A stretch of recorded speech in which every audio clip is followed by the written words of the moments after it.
Welcome to week 3 of our Global Fitness Challenge. We're so happy that you're joining us today. My name is Laura, and I'm a Girl Lab leader from Venezuela, also a regional leader for the Girl Lab MENA region. And I'm living in the UAE as I study in NYU Abu Dhabi. So today we'll be talking about all things nutrition with Vanessa Rissetto, a registered dietitian and co-founder of Culina Health. So Vanessa will start us off today with a presentation, and then I and my fellow Girl Lab leaders, Ogechi from the United States and Alua from Kazakhstan, will join her later for some Q&A. So Vanessa, over to you. Thanks so much, Laura. I'm going to share. So as Laura said, my name is Vanessa Rosetto. I am a registered dietitian. I've worked in nutrition for a very long time, and I'm also the co-founder of Culina Health. Culina Health is a telehealth nutrition platform, and our core mission and value is to make nutrition accessible to everyone. So today we're going to get into all things nutrition. I know that nutrition is something that everyone is super curious about all the time, but also it's very confusing just because there's a lot of information out there from a lot of perceived experts. No one really knows what is true or not. So I'm going to serve as your expert today. So some of the things that we're going to talk about and the things that you'll be able to take away from here are what are the basic nutrition components, what is the difference in macronutrient types. So a macronutrient is a protein, a fat, or a carbohydrate. Some tips and tricks that I like to share with my patients. So the hand test, how we pair foods, plate models so that you don't have to spend your entire life tracking calories and writing things down. And also just like 10 foods that I always have accessible and also why I always have them accessible. So the nutrition components, right? Food groups. What is a food group, right? We always have that old, food pyramid from the 80s and nobody really understands like, what is a carbohydrate? What is a protein? What is a fat? Are carbs good? Are carbs bad? So we'll get into that later. But the food groups are, basically very, very easy. So a carbohydrate, starches, breads, rice, pasta, corn. We have fats, so fats are oils and cheeses, and we have proteins. And so proteins can be things like eggs, and they can also be beans. Portion sizes are also something that we want to think about all the time, right? Like what is appropriate for me and my size? What are the metabolism basics? Like, should we be intermittent fasting? Should we be eating all throughout the day? What's right? What's not right? Is breakfast the most important meal of the day? I'm going to give you a spoiler. It is. Also, snacking is the new starvation. So if you're snacking all the time, you are doing your body good. And why sleep and water are literally our best friends. So let's start with carbohydrates. Let's first of all squash the myth. Carbohydrates are necessary for normal brain function and metabolism. Every single cell in your body craves glucose, and that comes from carbohydrates. It's also in your muscles. So when you exercise, your muscles release glycogen, they release carbohydrates so that you can use that as your energy source.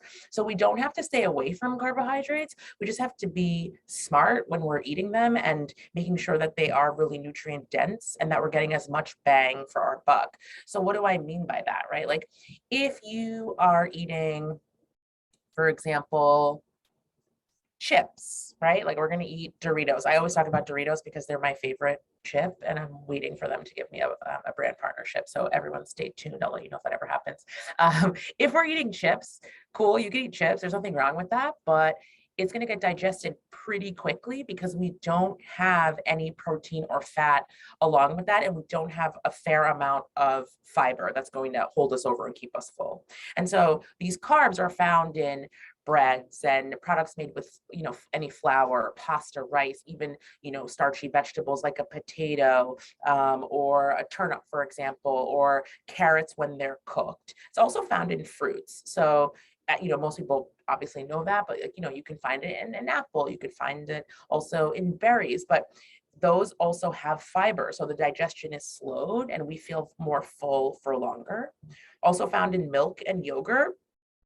And they're also found in vegetables. A lot of times, I'll show my patient a plate and I'll say, show me where the carbs are. And it's always like a trick, right? So there'll be chicken on one side of the plate, and then there will be, asparagus on the other side. And they'll say, well, there are no carbs on the plate. And that's not true, right? So vegetables also have carbohydrates. So I'm not sure where it came from that carbs were bad, except to say, in the mid-90s, there was the advent of the Atkins diet, and that was a way for us to lower our carbohydrate intake to force our body to start to use our fat as fuel and run off of ketones. That was the premise. And once we got into ketosis, once we were using fat as our energy store, we started to increase the amount of carbohydrates that we would ingest to see where we would start to gain weight again. And then somewhere between like 50 and 60 grams of carbohydrates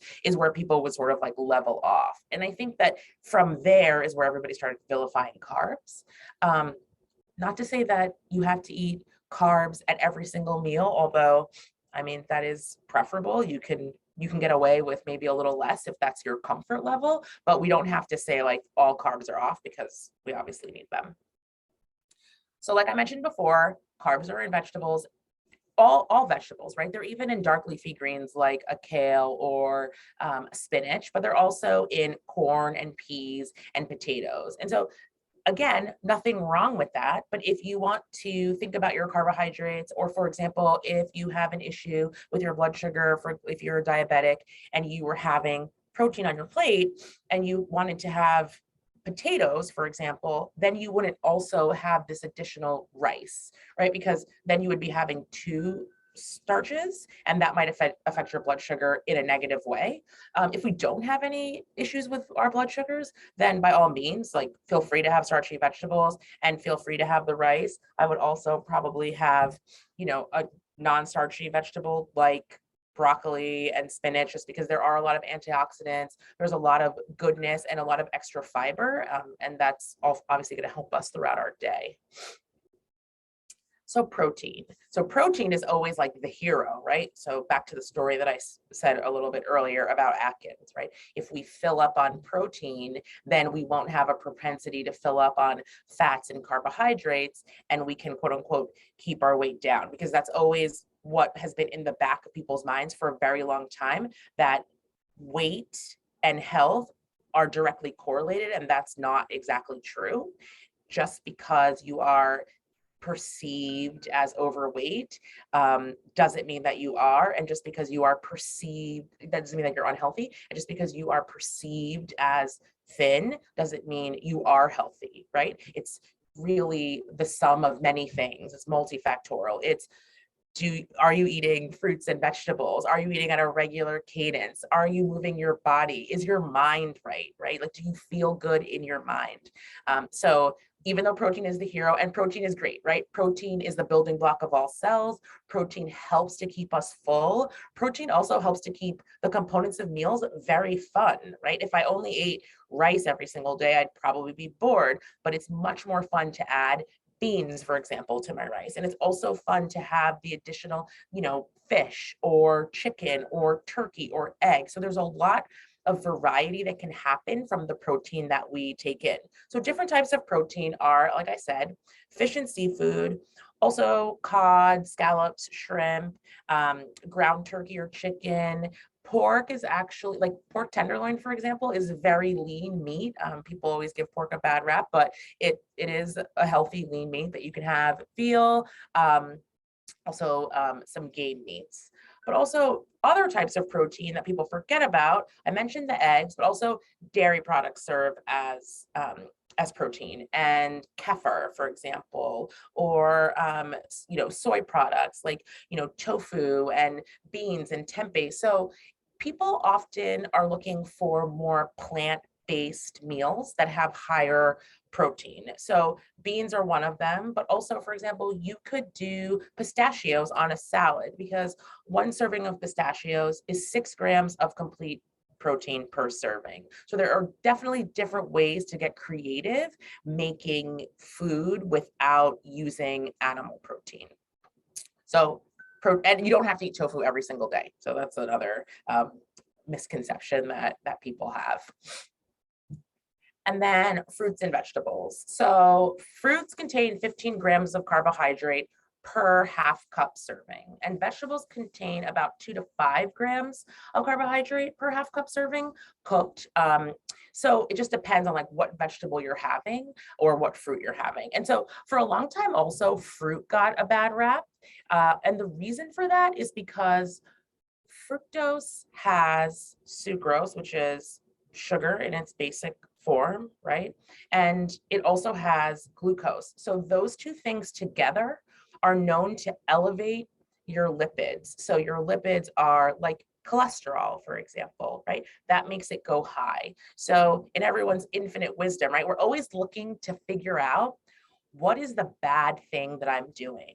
What is the thing that I could do to make myself healthier, to give myself a little bit of like extra runway? And so if I cut something out, I'm going to be, for all intents and purposes, a healthier person. And that's not exactly true, actually. So yes, fructose will increase the lipid profile. However, fruit is good for you, right? Fruit is delicious. Fruit is very versatile. Fruit has minerals and vitamins and antioxidants. And so if you're cutting out fruit, you're going to be missing out on all of these other benefits. So cutting out the meal, cutting out the food item isn't actually the way to go. It's just being more varied in the intake, which is what is going to help us as we go along the path. Fat. We spent a lot of money in the 90s trying to figure out if fat was what was ruining the American diet. So just like for some context, in 1991, the obesity rate was 12%. Today, the obesity rate is 42.2%. So we've increased by 30%.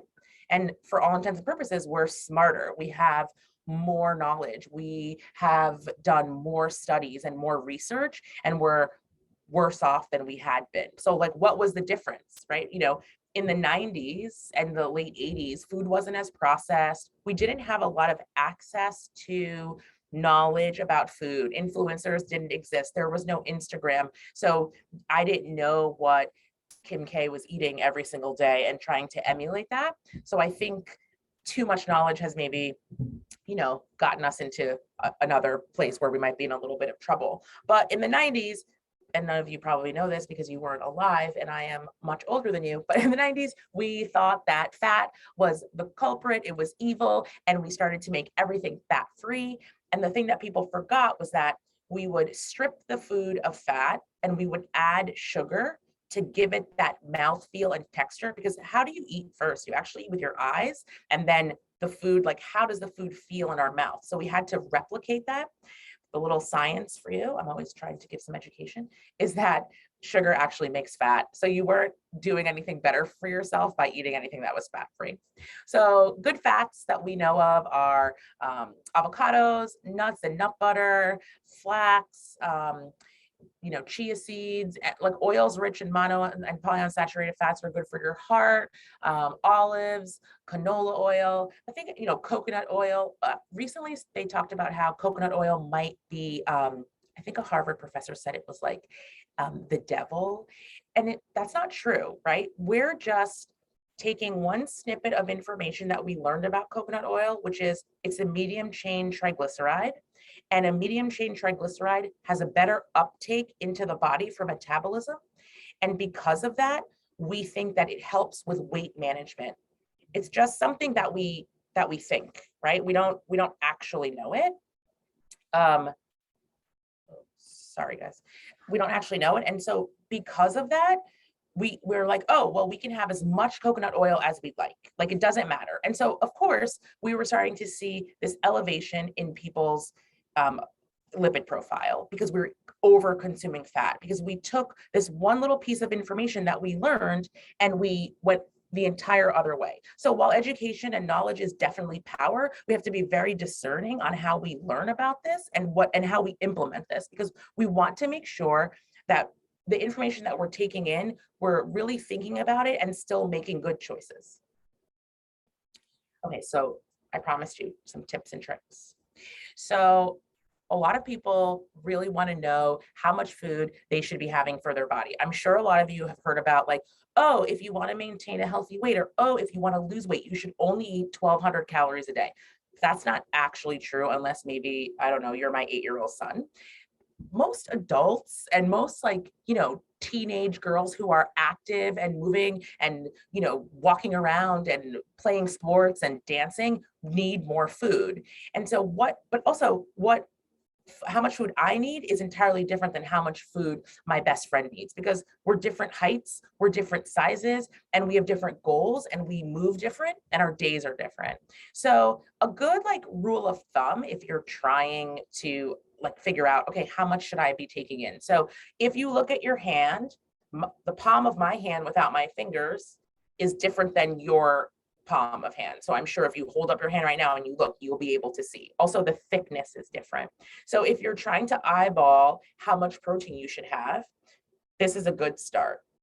Now, remember, this is for me. If you're looking at me now and you think, hey, I'm probably 5 inches taller than Vanessa, and I look maybe like I might weigh a little bit more than her, you're more than able to go over to your next hand, because you might need a little bit more protein, and that's okay. And then when we're looking at how many vegetables we should have, or how much vegetables we should have, we should look at both palms of our hands and say we should be able to fill both palms of our hands with vegetables. And when we're thinking of starch, we should fill starches in our palm, but our palm will be cupped. So those are just very quick, easy rules of thumb, just to make sure that you're actually getting enough. Because in my experience working with people, most everyone comes in not eating enough. They're not eating enough throughout the day. They're not fueling their bodies throughout the day. And they're not eating enough protein and trying to overcompensate later on with things that might not be necessarily the best choices. So food pairing, another trick, and I know I alluded to it a little bit earlier and just now as well, is that we want to pair foods with protein, carbohydrates, and fat all together, because it's going to keep our digestion very stable, and it's not going to have us picking at things that aren't necessarily giving us that nutrient density that I talked about earlier today. And the research and studies have shown that if we go too long without protein and carbohydrate, our blood sugar goes down and up and down and up and down and up. So there's no consistency. Sometimes maybe that'll make us feel hangry. And we're always looking for something to eat because we're never satisfied. Where if we give our body, our blood sugar, bursts of protein and carbohydrates that have fiber in them throughout the day, we're going to feel properly fueled. Our gut is going to feel happy. Our muscles are going to be happy. If we're trying to exercise, we're going to be able to sustain that exercise for longer periods of time. So for example, people vilify bananas for whatever reason, or, pasta is not good. But if I were to have a half a cup of pasta before a 90-minute workout, I would be able to sustain that workout for the entire duration without being tired. So those are just some things to think about. It doesn't have to be pasta though, and it doesn't have to be a banana. It could be berries. It could be a piece of toast with peanut butter. All of those things will serve you well. So the plate model, I always like to look at the plate model and just think this is another easy way for you to visualize. So we want to have half of our plate be a vegetable, and then we want to have a quarter of our plate to be the starch, and then the other quarter of the plate to be the protein. It's very easy, and you could just, if you see it this way, screenshot it, have it on your phone, you could look and just think to yourself, hey, I know that I've gotten enough today. I fueled myself properly for this meal. Of course, you can have the fruit if you'd like, and of course you can have milk. Milk, though, is not necessarily terrible for you. If you want to have milk, you can. There's nothing wrong with it. But it's also, you can get calcium from other things. a glass of milk and a stalk of broccoli have the same amount of calcium. So if milk bothers you, but you're very hyper focused on calcium, which you should be if you are a woman from age 12 to 55, then this is a good way for you to visualize that and know that, oh, I'm not having milk, but I'm having these vegetables and I'm still getting the same nutrients that I need. Okay, now the best part of the whole thing is, what are the top 10 foods every pantry should have? So for me, like I said earlier, the pistachios have 6 grams of protein per serving. So if you're trying to be plant-based, or maybe just for the day, you don't really feel like having animal protein, with your lunch, you can easily just put the pistachios on and have protein. Eggs are like super versatile. You can have them as your breakfast. You can have them as your lunch. You can have them as a snack. You can have them in your dinner. They have choline, which is good for your brain. They have biotin, which is good for your nails and your skin and your hair. They have vitamin A. They have a fair amount of fat to keep you full. So they're basically, in my mind, a perfect food. Peanut butter. My son says the peanut butter is his favorite sauce. Again, it has a fair amount of protein and a fair amount of fat. You can put it on a piece of toast. You can put it in a smoothie. Sometimes another trick is I'll do a non-fat Greek yogurt. And I only have it non-fat because I don't like the thickness of yogurt when it has the fat in it. And also, I want to do things like put peanut butter in it or even Nutella and mix it up, because then it's like a pudding and it's this like decadent treat, but I've given myself fat and protein and, I'm going to be full for a while. So that makes me happy. You can do berries and the nuts together. That's a really great snack to have. Chocolate. Sometimes I'll do berries and I'll melt the chocolate. So there's fat and a little bit of protein from the chocolate. So, and also antioxidants. Chickpeas are a great, plant source of protein, very high in fiber, good for your gut. Shrimp also gets a bad rap, and so does tuna, because they talk about the cholesterol, and if you're pregnant, you have to watch out for the tuna because of mercury, but it's not actually entirely true. So you want to have chunk white tuna in water, totally fine. The cholesterol that's in shrimp isn't going to affect your total cholesterol, so please have at it. Oats are just for me like a vehicle for fiber. So I'll do oats, I'll add peanut butter. I just recently discovered that chocolate chips in my oatmeal and berries was literally like superpower. So that was amazing. I highly recommend that you try it. And then also I always have cucumbers. I know this is like more than 10, but cucumbers, red bell peppers, tomatoes. You could do so much with this. I snack on them on their own. I put them in a salad. We also in my house just cut those vegetables up along with carrots, and we keep them in a container of water. And so when we're eating our lunch and when we're eating our dinner, my rule in the house, and I don't have a lot of rules around food except no juice because it rots your teeth, but also you have to have vegetables at lunch and at dinner. So I always if you don't want to cook, roast broccoli, or you don't feel like having a salad, if you have those vegetables already cut up, you can just grab them, put them on the side, super easy, not a big lift, and that you're getting your vegetables and you're getting in that fiber, you're getting in those vitamins and minerals, super easy. So some of the takeaways from here that I hope you got. No foods are off limits.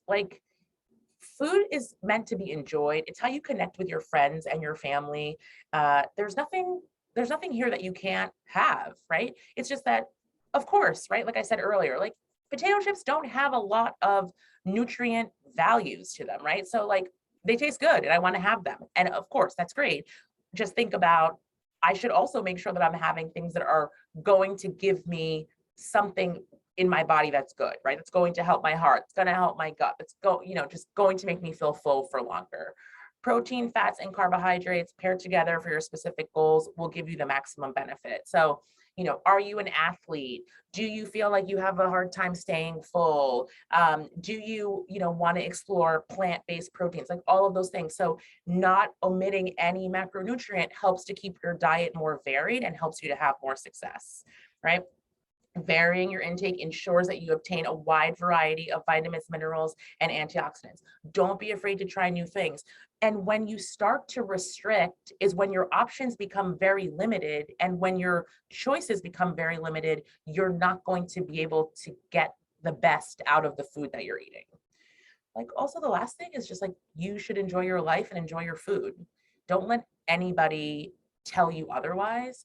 Don't worry about you don't have to have weird restrictions around food. You don't have to adopt anybody's ideas about like culturally what is appropriate or what is sufficient. You know what is important to you and your family and how you grow up, and what is what's going to make you happy at the end of the day. So you should just honor that.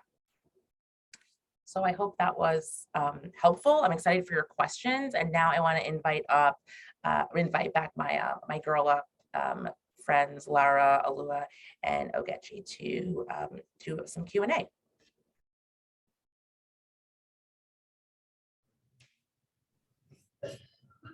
Hi, Vanessa. Thank you so much for your presentation. It was amazing. I actually gained some tips from your presentation in general. So I had a question specifically about cultural food and like the impacts of health and like that connection. So my parents were Nigerian, so I eat a lot of Nigerian and West African food. And I would say in general it's pretty healthy. We have pumpkin seed, okra, like different kinds of healthy ingredients.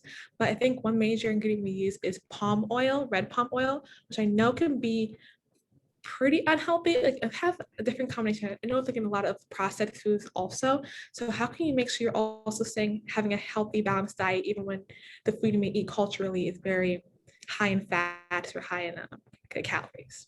Yeah, so I can relate. I'm Haitian, so I always tell the story like right now, an hour away from where I am, my mother has made rice and beans. She probably is making a lasagna tonight, but if nobody wants the lasagna, they can have the rice and beans. It's just always on the stove. The thing is that palm oil is not unhealthy, right? Like, what are the amounts that you're using? Because oil is oil is oil. Fat is fat is fat. Of course, we have found that monounsaturated fats definitely help with like heart health, but the way that people utilize these oils, they're not just having one serving of oil. So when you're putting 3 tablespoons of olive oil onto the pan to cook, that's not different than 1 tablespoon of palm oil, which I'm sure is how your mom is cooking her food. So your food is not like, it's not unhealthy. It's not, there's nothing that you have to like adjust for it, except for culturally, and like in Caribbean cultures, African cultures, the starch is the star.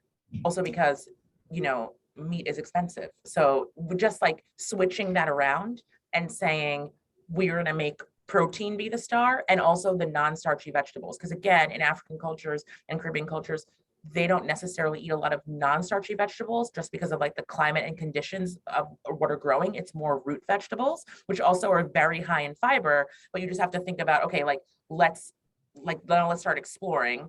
It's not customary for us to eat broccoli per se, but like, let's try that also in the food. But I always also say like, what's the difference between kale and collard? It's just that kale has like better PR. It's the same thing.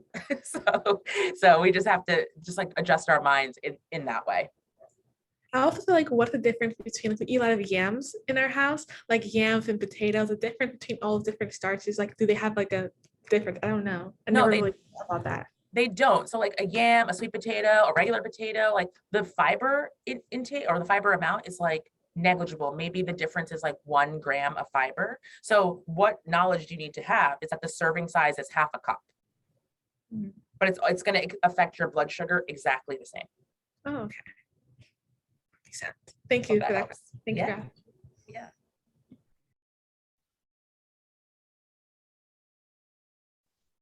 Thank you so much, Vanessa, for sharing that. And I was wondering about the external factors that influence our diets and individual needs. For example, how does the exercise factor influence how we should eat and what our body needs? And what about environmental factors as well and lifestyle differences? Maybe could you please share more on that? Yeah, I mean, all of those things affect you, right? So it's not one size fits all. It's all personalized. It's actually like one of the core values that Culina Health like provides, right? I can't just say this is the diet for you, for everyone, because everyone is different. How much exercise do you participate in? If you, like, most people move their bodies like 30 to 60 minutes a day at like a normal intensity. So like they don't have to do anything like extra with their intake, right? As long as they're just like breakfast, lunch, and dinner and a snack, probably fine. And also like pay attention to your body. Maybe you worked out a little harder today. You did something new, so you feel hungry. So eat a little bit extra. But I think most of the problem also is the messaging that you receive on a daily basis. You just think you should be doing certain things that you necessarily don't need to be doing. And we have to remember nutrition is a new science. We only started studying it during World War II. Our soldiers were dying. We were doing autopsies and we were seeing that their arteries were completely clogged and they were like 20 years old and we didn't understand why. The way that we do nutrition studies today, we don't perform gold standard studies, which are randomized controlled. So the information we're getting back is not necessarily anything we can hang our hats on. It's just always like how, an inference, and also how are people reporting can't also necessarily be trusted. So the messaging is also a problem. And then like culturally, what's going on with you, genetically, what's going on with you. There is so much that is going on. So when we go onto the internet and we're looking at people who are telling us things about what to take in, we have to be, like I said earlier, more discerning. Does this person have a degree? Like even physicians don't really know about nutrition, and they don't need to, because that is a different discipline. In the hospital, the physician relies on the dietitian to do different things. So I think the first place to start is, what am I used to culturally? What is my relationship with food? How does my family eat? Are we food compromised? Are we from another country and then we're here in America? Like, what are the things that we're doing? And then from there, sort of like build it out. What are the things that I'm interested in trying? Oh, okay. I want to add fruits. I want to add non-starchy vegetables. That's not how we eat, but I'm curious about that. Those are like good places to start that are low lifts, but you don't have to try to do anything super out of the box and extra and like all this pivoting, because it's not necessarily going to help you in the end. Thank you so much.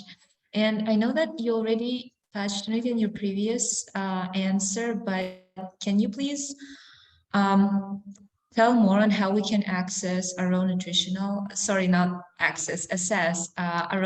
habits, and based on those assessments, maybe how we can make small and sustainable changes for our health.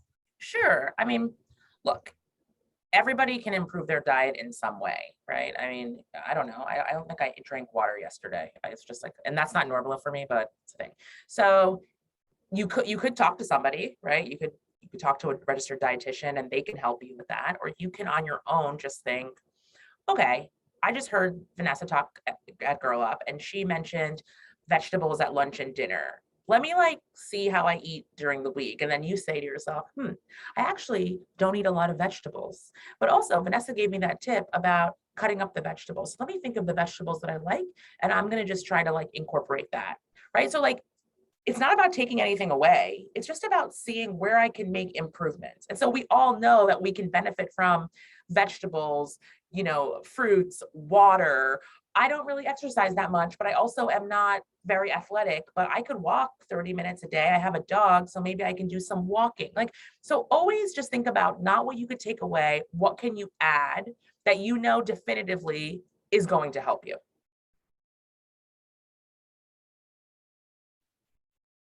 Thank you so much.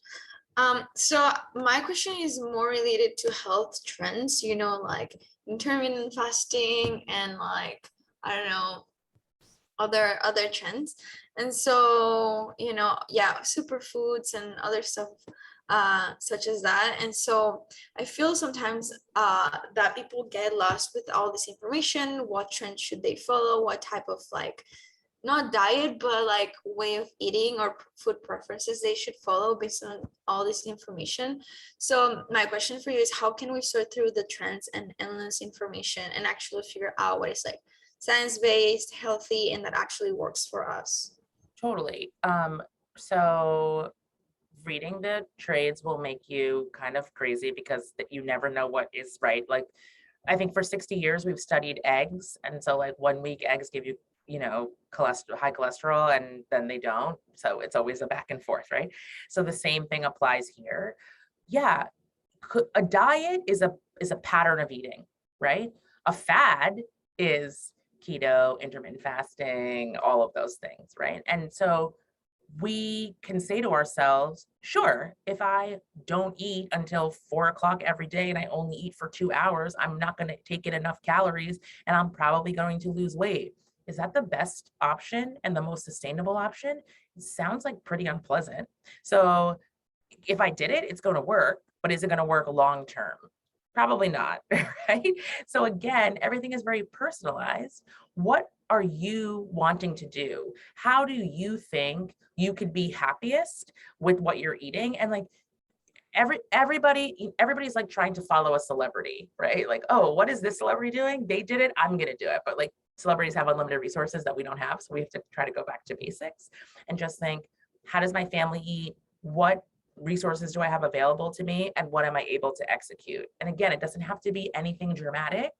We can just do small steps that are going to make big changes.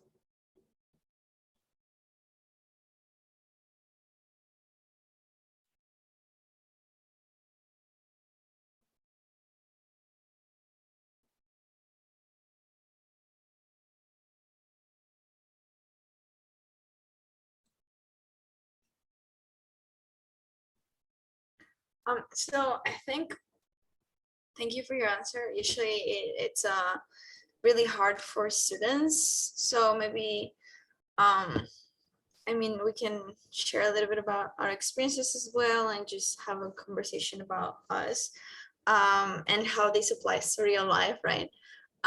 So me as a college student, it's really hard to think about food in a very conscious way, just because you're busy with like having a lot of schedules and just like trying to manage everything.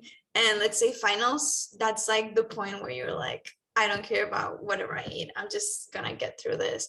And so, but personally I feel like I've been very affected even before coming to college with trends and like, oh, follow this diet and keto, and then like carbs are bad like you mentioned, and then like all of these needs. And then I guess right now I'm in a point where I'm like trying to figure out what's actually best for my body and how I feel. So I guess something that, because my mom is really into health, healthy types of living, I guess like something that I've been trying to exercise is actually measuring the impact that food has on my life. So if, for example, I eat something and it doesn't have a good effect on my body, then I will try not to eat it as often and try to do something like that. I guess like, because everybody it's really different. And so every health, way of living that you follow should also be incorporated, based on how you feel and what you need. I actually practice intermittent fasting, which is really interesting. I fast depending on what my body asks me to. Okay. It's something that I don't like openly recommend, because I know not every person is able to do something like this, and it took me actually like 2 months to get used to it. But I didn't do it to lose fat or to lose any weight or anything like that, but rather because I was realizing that I was just eating for the purpose of eating, instead of thinking about food in a more conscious way. And now it has helped me to realize when I'm actually hungry. So yeah, I guess I just wanted to share that, and just ask you personally, like, what are some recommendations for college students, or just like people who are really busy and who cannot really think about their diets, or not diets, but like about food in a more conscious way? Sure. I mean, like going back to what you said, is that how you said that you started to intermittent fast because you wanted to know how food affected your body, and it helped you to really understand like cues of satiety and hunger, which is great. And yes, to your other point, is that is hard for a lot of people to do. So like, yes, definitely like commend you for listening to your body and understanding how it works and then going off of that. And like the beginning of that was not for weight loss. So you came at it from a different place. So totally fine.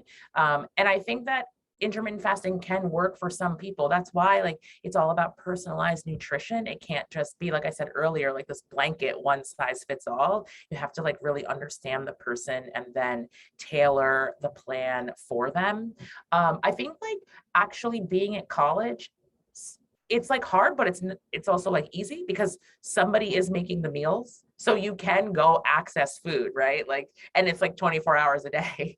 So if you kind of get yourself on some sort of schedule that's for you, right? If your classes start at 11 and you sleep till, like 9, and you can get up and go get a breakfast, or if you know that you are somebody who doesn't wake up until the last minute, then you could, like the night before, because everybody has a fridge in their room, like get a yogurt, get a fruit, have that, and then like eat it as you're going. And then when you come out of class, go to the cafeteria, get something to eat, like there, and you could like work it out with your group of friends based around your classes. Because if you're already out, then it's easy for you to just like, whoop, I have an hour, or I have this, or okay, well, I can grab the breakfast, but then I have this block of class. So let me get snacks for when I'm in class so that I can eat them. And then when I'm out of class, I'll go get a proper lunch. So it's just based on that timing, but half the battle is like preparing the food. And so if you have access, if you have a meal plan and you have that access, then,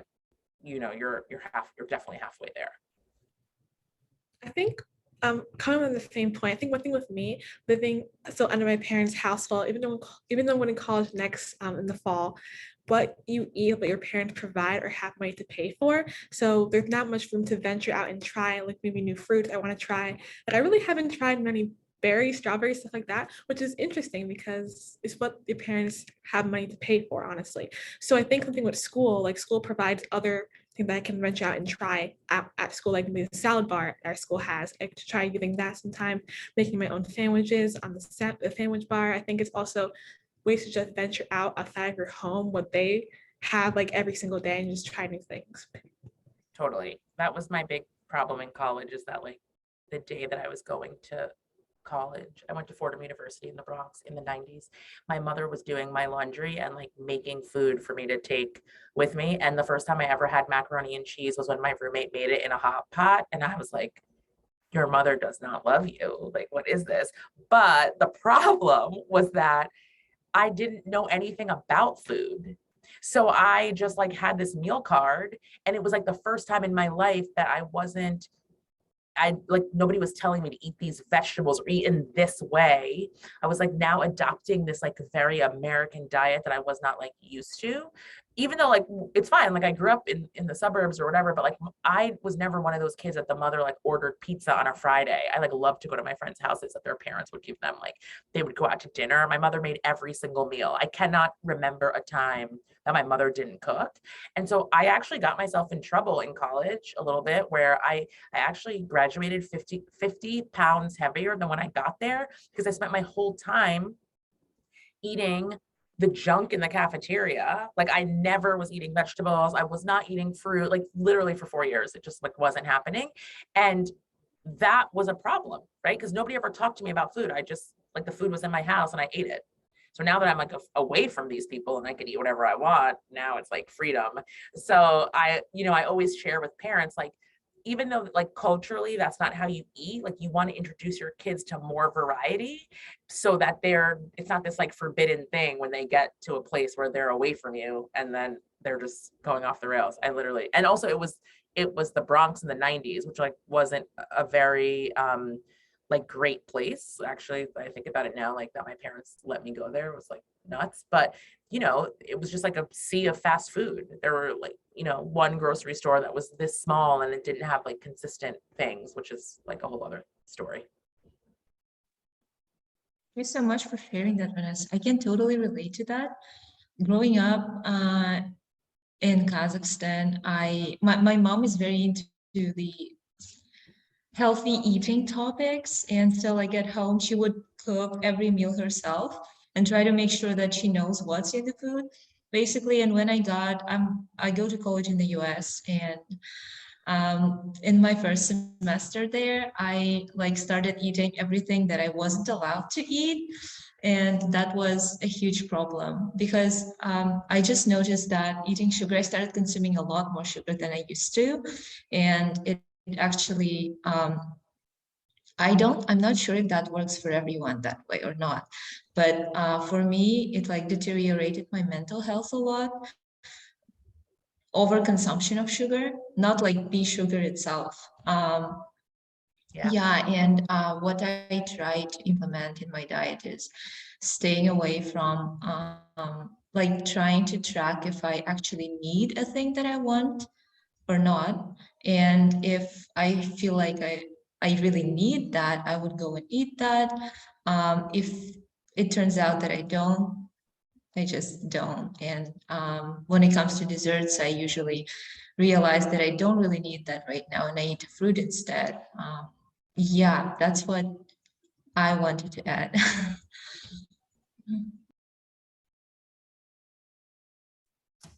I think we have a comment from the audience. So it says, how bad is eating out? As someone who can cook, I heavily rely on delivery food services, even if I try to order healthy. So do you have any other tips on what to look for or what to stay away from when ordering outside food? Yeah. Yeah, so I mean, eating out isn't bad. One time I helped somebody lose 100 pounds and she ate every single meal out. So it's fine if you need to eat out or you want to eat out. It's actually more cost effective as a solo person to eat out, like to order out every meal than to buy food because there's probably like a lot of waste. But you can think about maybe ordering from the same places, right? Like, so there are plenty of places that have like salads and, like easy proteins. And so if you're ordering from those kinds of places, it's probably mostly fine, right? Or like, but if you're ordering McDonald's every single day, it's not even that it's bad for you, right? Because you could have a cheeseburger, right? And they have apple slices, and you could have, I think, like grilled chicken nuggets. But it's the quality of food per se that might not necessarily be the best. So you could fare better ordering from different places, right? So we just want to make sure that like you're not eating fried foods every single day. You're not drinking soda every single day. You shouldn't like do anything every single day, right? Like you gotta like try something different. But always like my rule is like, please always have vegetables at lunch and dinner. Please try not to drink soda every single day. Please don't eat fried food every single day. Please have one piece of fruit every single day. If you do that, then you'll be okay. Like all the other things that are happening, it's like negligible, right? Like, so I think those are some things we should try to add into the diet. I agree, yeah. Especially because society is really prone to, just kill certain elements of your diet, like, fats and like carbs and other things that are not necessarily bad, but it's also about balance. And like I mentioned earlier, just measuring like how your body responds to certain foods because everybody's different. But I guess like I also wanted to ask you another question, which is related to balance as well. And this is mostly like about the connection between, being healthy, but also mental health. So how do you usually draw this connection or like physical health and mental health, and how does that mind body connection shape your work specifically, and like what's your advice, I guess, to the people who would look for advice? Yeah, so I think about if we are always over consuming, fried foods or like overly processed foods, like overconsumption of sugar. Like a lot of times close to bedtime, your body has to metabolize that, and that like can wake you up in the middle of the night. So then you don't have good sleep. Then you wake up tired and cranky, and then you're not able to be like think clearly or make good choices, or you're so tired that you can't like really move your body as much as you normally would. And so that kind of like brings you down. Also, like for college students, I know that like alcohol is a thing, but like alcohol is also a depressant. So if you're like away from home, or you're just like struggling in general, and then you're going out and you're drinking, and then you're waking up in the morning and you're sad, and you're not making, like it's just like this vicious loop. And so it's like not saying you can't do things and have fun, but it's like, okay, I've been drinking every single day and I feel really depressed. I should probably not drink this week and see what happens. Like, oh, I eat a sleeve of Oreo cookies every night before I go to bed, and then I wake up in the middle of the night. Like, maybe I should try to not eat that today and see what happens, right? So just like paying attention to your body and not dismissing feelings can help you understand what is connected to what, and then help you to get help if you need, or just make different choices to help yourself. Thank you so much for your answer, Vanessa. And before we wrap up, could you please share some resources that young people can use to continue learning about their personal nutrition and wellness? And also, if you have any last pieces of advice, would you like to share them to the Yeah, audience? totally. Thank you. Look, you can follow whoever you want that has the RD after their name, at least, please. And whoever resonates with you, or whoever you relate to, that's the person or the people that you should follow, right? What are they telling you? Make sure they're not talking in absolutes. They're not telling you to do this one thing. They're just like giving you science-based advice that you can go back and, follow up with, and know that it's evidence-based and it was studied somewhere, right? That's, obviously please follow Culina Health, but if we don't resonate with you, that's okay. Also just like be kind to yourself. Life is very hard. Growing up in this world is tough. So you're all doing your best, and you're obviously also all always welcome to send me messages however you'd like. I'm happy to always answer them. I take every call, every message, so that's like not a problem. But wellness is something that even the experts don't have entirely figured out. So don't expect to either. It's okay to ask questions. Keep asking them. Thank you, Vanessa, for your time today and all your knowledge. This is the end of our session today. I think Alua and Laura agree with me in saying that you've been very informative, and we're excited to start putting some of these own tips and tricks into our own life.